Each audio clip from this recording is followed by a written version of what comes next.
Greetings. Thank you for joining me tonight.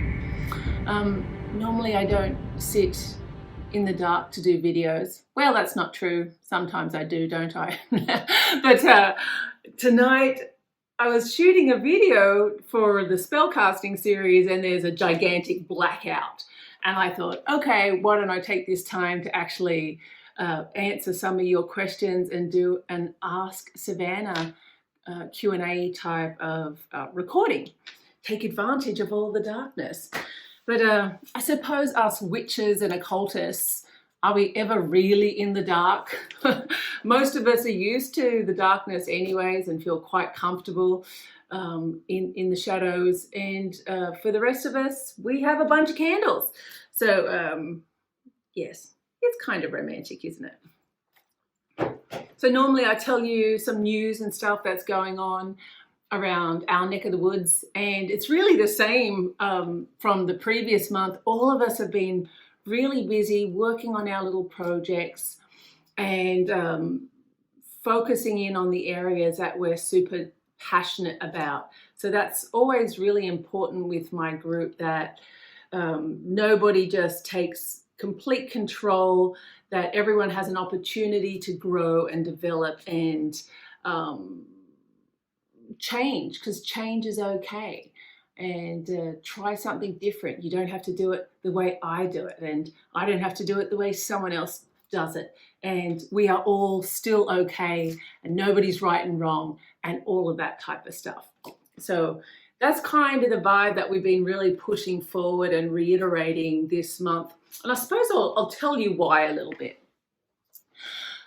Some of our younger Coven members, absolutely gorgeous, but I really feel for you guys in your teens and 20s, maybe early 30s, because you've grown up obviously with technology and the internet and now social media. And it's easy for someone who's of my age bracket, now I'm sounding old, but to be judgmental on the way younger witches or occultists practice. And some of my peers say they're not doing it right, or it's just about being photogenic, or it's just about having the right visual setup. And I question that. I say, does it really matter?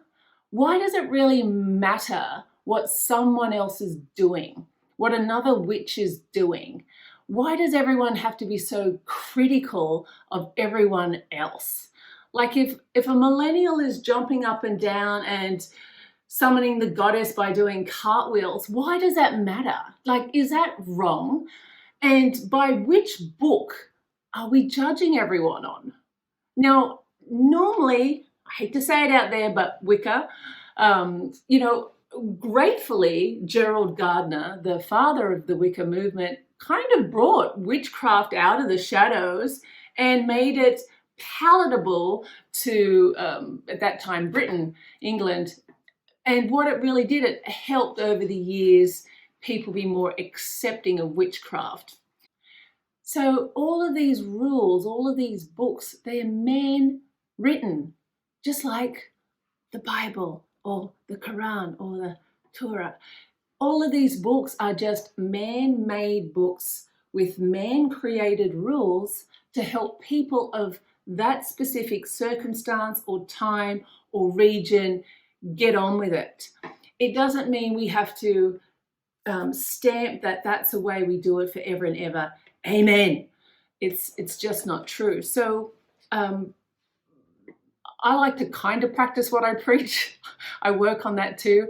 I think that if a millennial wants to take pictures of a pretty altar setup and do rituals and call herself whatever she wants to call herself, what's wrong with that? To me, witchcraft should be without boundaries. It should be that you do what you want to do because you feel it's right and because you're enjoying it and because it uplifts and inspires you. Isn't that really what it's about? Especially you've broken free from the mainstream culture, all of that judgment, all of that criticism, only to jump into a different pond and you have a different level of Karens now at you, telling you that you haven't set up your altar correctly, or you're not following the ritual specifically. Now, personally, I heard that TikTok and there's a lot of other social media platforms. You probably know that I don't spend a lot of time on social media. Apparently it's funny and they're very creative and they're doing all this stuff under witchcraft banners. I think some of the other people, older witches, were complaining that these younger witches don't even understand who the popular or typical Wiccan or witchcraft authors are. But is that necessary? I mean, come on now. Now the only time I'm going to get my tits in a tangle is if some MF decides to create an organization or the Federation of Witches or dark artists or whatever we want to call it, because as soon as you get a bunch of people together and give them a title and give them a set of rules, they think they're gods, and God help them, because that's when I will have a complete conniption. So I think young witches out there doing your crazy ass shit and doing it in a way that you want to do it, why not enjoy it? That's the way it's supposed to be. In my group, personally speaking, in my group, I love it when the young ones alter rituals, give it their own flavor, empower them to create a different energy into a ritual. What's wrong with that? And then we, of course, even myself, sometimes I'm like, gosh, doesn't mean that I have to learn something new, like boring, but I actually enjoy it when I get into it.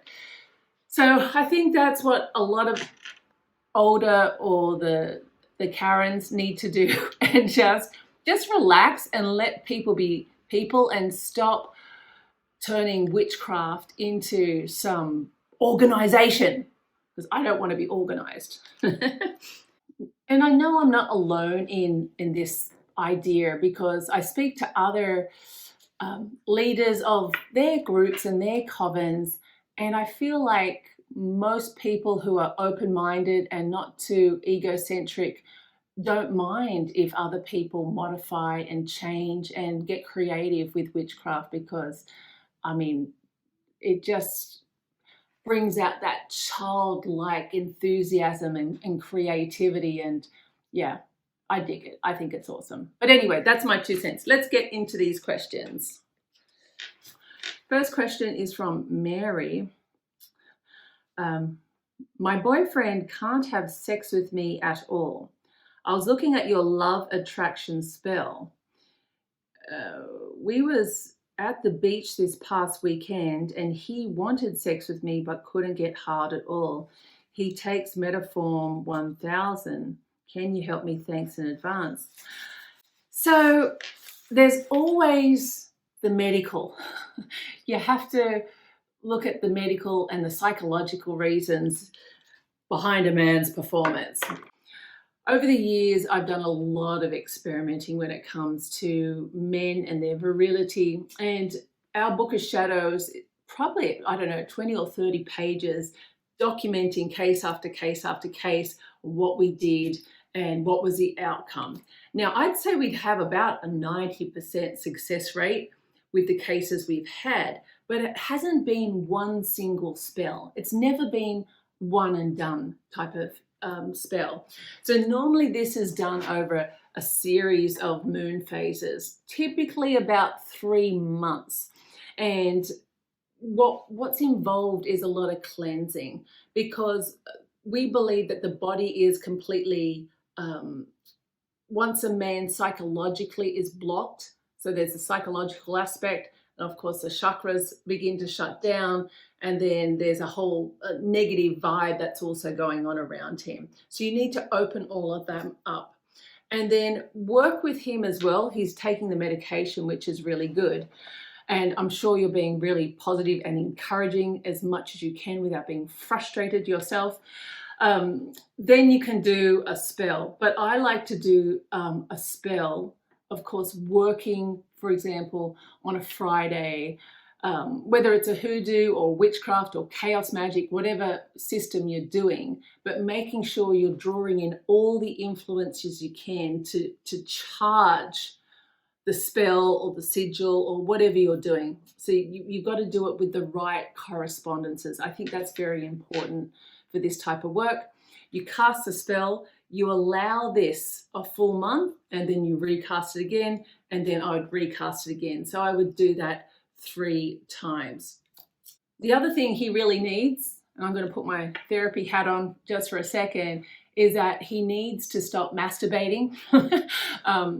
Young men and pornography is a real issue. So especially men that have begun masturbating at a really young age find it hard to maintain their erection, especially in their 20s, their 30s. It's becoming a real issue in society.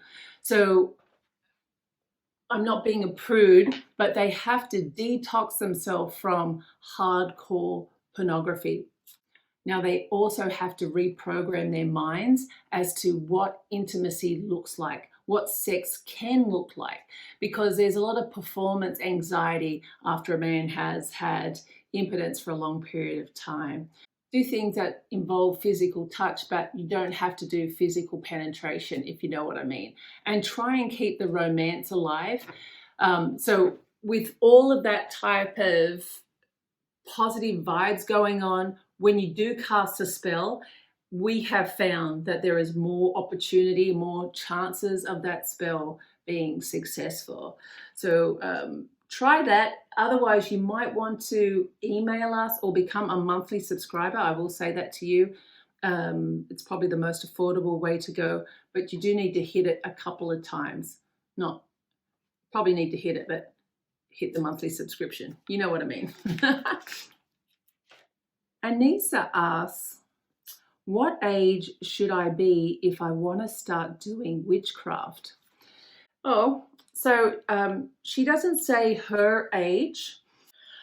Okay, well, I really love your question, and I love that you've come over to Black Witch Coven and you've trusted me to answer this question for you. Now, like I said, I don't know how old you are, but to answer your question very clearly, I don't believe that there is an age, a specific age that you need to be in order to call yourself a witch. The one piece of advice I have for a very young witch is don't jump over into the darkness before you've found some balance.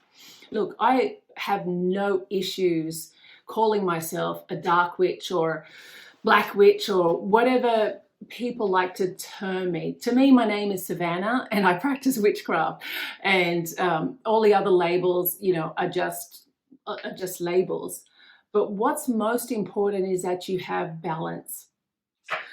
Anyways, blah, blah, blah. You didn't even ask me all that. I'm just rabbiting on. You said, what age should I be if I want to become involved in witchcraft? And it is whenever you're ready. Whenever you're ready. Okay.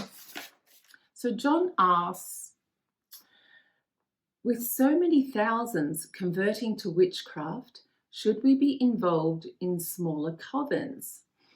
And is hand fasting beneficial for sensual unity of the entire coven? I don't think so with that. Hand fasting for the entire coven sounds quite exhausting to me. Hand fasting is basically a commitment, or the pagan version of marriage, and they say it was for a year and a day. I love that idea. Have a new boy every year. That sounds fabulous to me. Joking, maybe. But the idea of hand fasting the entire coven, it sounds interesting. It sounds interesting, but is it something for a novelty, or do people really want to commit to everyone like a polygamy society for a whole year? So that's the only thing that I would be thinking about. Probably got me going into my therapist head right now. But because to me, it's very important to have consideration about pre-existing relationships in the group. Normally in covens, people have existing relations with other members of the group, and to have now a binding, if you want, forever, how long it is. What is that going to do to the integrity of these other relationships? I think really hand fasting is a ceremony. It's a spiritual ceremony, and that you can have a sensual coven without the need for hand fasting, because really the coven is really acting under its own rules. So you could create your rules around the idea of sensuality. Enough said. Okay, but with the first part of your question, with so many thousands converting to witchcraft, should we be involved in smaller covens? Yeah, I think it kind of makes sense, especially coming out of the previous year we had. Witchcraft is changing the look, how we practice witchcraft, what you have to do when you're by yourself at home for rituals and all of this type of stuff. If you have a smaller group that you can get together with, even we've been doing that with our moon magic rituals. A smaller group of members are getting together. So it's a powerful ritual still with a smaller group of people. It's a great idea. And to be honest, not everyone wants to be involved in all of the rituals, and that shouldn't be seen as detracting from the power of the ritual. When you've got even 3 people or 4 people, 3 people is a really nice number. I like 3 because the vibe of the group, the interest each person holds for each other, and the energy can be quite powerful. Sometimes when you get really large groups, people are more worried about the dynamics, or they're not 100% focused. All these other things are going on, and sometimes it can detract from the energy. So yes, I think smaller groups are quite great. Looks like a housekeeping question. Do we get newsletters weekly, daily, monthly, or yearly? Kate, the new witch. Kate, good question. Oh, we are so random. Everything we do is random. I don't think we have any structure at all. We try sometimes to have a little bit of structure, but I wouldn't say we're a professional witchcraft organization for all of the things I said in this video, actually. Generally, I would like to do an Ask Savannah email monthly. And sometimes I do it via this video. Last month I didn't have a chance, so I wrote just exclusively to our email subscribers, and I posted a newsletter out to you guys then. But different people like Max, who took over from me on the Occult Tarot series, he might put a blog post in about what he pulled up as the interpretation for the divination card. He might do that every month or every other month. And then Lady Hannah or Blonde Gypsy used to as well put out their little newsletters to the list as they feel like doing so. But we're very eclectic. So if you've been with us for a while, you can see we're not just about all demons. We're about kind of everything magical, really. Hello, Savannah. Since I was a child, I have had low self-esteem, and I grew up in a lonely and anxious way, ending with social anxiety and depression. There are so many people out there like me. What can we do to get out of a situation like this? When you feel your life is blocked and everything repeats itself over and over and nothing changes. Hopefully you can help us with this. Thanks, Georgia. Oh, Georgia, I really hear you. Like, I totally understand, and you're right, you're not alone. What you need to do is create a plan for what you're going to do over the next year. Now, be mindful, did I say to create your whole life plan? No. You have to create a blueprint between where you are now and where you want to be, because you probably have these desires, or let me just say a half-baked idea of what you want to do in the future. And depression, anxiety, and fear live between where you are right now and hitting that dream.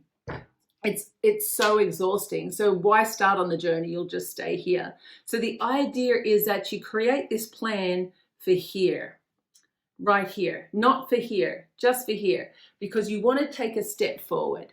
But you can't take a step forward if you're sitting in the mud. If you're sitting in the mud with all the other depressed people, with all the other people that are keeping you locked in this negative state of mind. So let me apply a magical example to what I'm talking about right now. Money magic is an example of where people kind of get it wrong.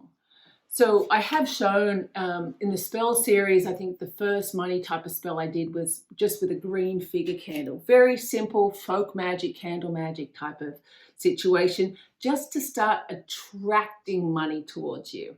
And that's a nice little spell for you to do. Candle magic's very good for you to do while you're depressed, and see how long you can hold your focus on the flame.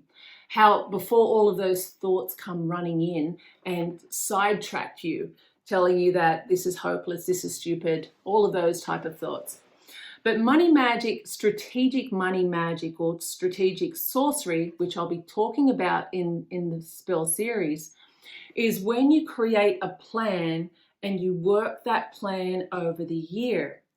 And the idea is that in 1 year, you want to be, say, 5 or 10% better than where you are now. So some people say, I could do that anyways, just get a different job. Well, then get a different job. But can you bring additional resources towards you? Can you bring additional positivity, different opportunities? So for anyone with depression especially, you need to have that sorcery mindset. Be a little bit strategic. Not shoot up here, because that's exhausting, but just take that step. And so that's really what you need to do on the magical level. It's not just about one spell or just wishing it away. You can't do that. You need to physically take small steps, small actions. And so when you're depressed, or have a low mood or a social anxiety, you should begin your relationship with a god or a goddess. That might sound too whimsical or mystical, or maybe you're doubting magic, but here you are, you're watching me, you're asking me questions. So I recommend that whether it's a god or a goddess or both, why not begin this relationship with them? Research one. Find out one that you would like to call to and have a conversation with in order to move you from where you are now to where you want to be. And try and write down what you would like to overcome at this point in time. Get used to talking to the god or the goddess. Ask them for something that you want to overcome just this month, whatever it is. And keep it small. It might sound silly if you set it online to a community of people that don't know what you're going through, but to develop a relationship with spirit, one that you can talk to, like dear diary, it's very empowering. Leave little offerings to the god or goddess. Light a candle. Put some mental health oil on the candle that you create yourself. Don't buy it. Create it yourself. This is a mental health oil like we created. Let me just read it to you so you can get some ideas. This one has wormwood, cinquefoil, mugwort, and charged selenite shards. This mix is for mental health and has been consecrated with the waning moon and the element of water. So let's just research it. But the reason why I want you to create it yourself is because you're taking the step. It doesn't have to be a perfect oil. There's no right oil. Just create a little oil, dress a candle, light it to the god or goddess, and start developing this relationship. The other thing that you can do is something like the full moon ritual or a new moon ritual. Just keep it super simple. Like I say, release what you don't want and call to what you do want, but just for that month. That's it. it's very important that you just work at things piece by piece. Now, I promise you, which is honor, I really do promise you that if you do what I say, by this time next year, I want you to email me and tell me how you are. Because if you said that you're in a worse state, I'd be blown away. I'd shut down my channel. I'd be done with witchcraft. But I promise you that you will be in a better state. It's impossible not to be able to move out of depression when you're taking a little bit of control of your life. Well, as you can see, the lights still haven't come on around here and I am sweating balls. It's summertime here in New Orleans and I think the humidity is probably around 90% and I'm sitting in the middle of all these candles, which makes me look all young and fresh, but yeah, it's hot as hell. So I think I'll go outside and do a lovely midnight ritual outside. I'll take advantage of this evening. But thanks for watching once again. If you have questions for me, head over to Black Witch Coven. Of course, I think it's in the top menu bar. It says Ask Savannah and you can email me your question there. And if you want to join us for the full moon ritual, it's on the front page. Just follow the link and join us this month for the full moon ritual. Other than that, awesome as always. Blessed beast, one and all. Thanks for watching. Bye.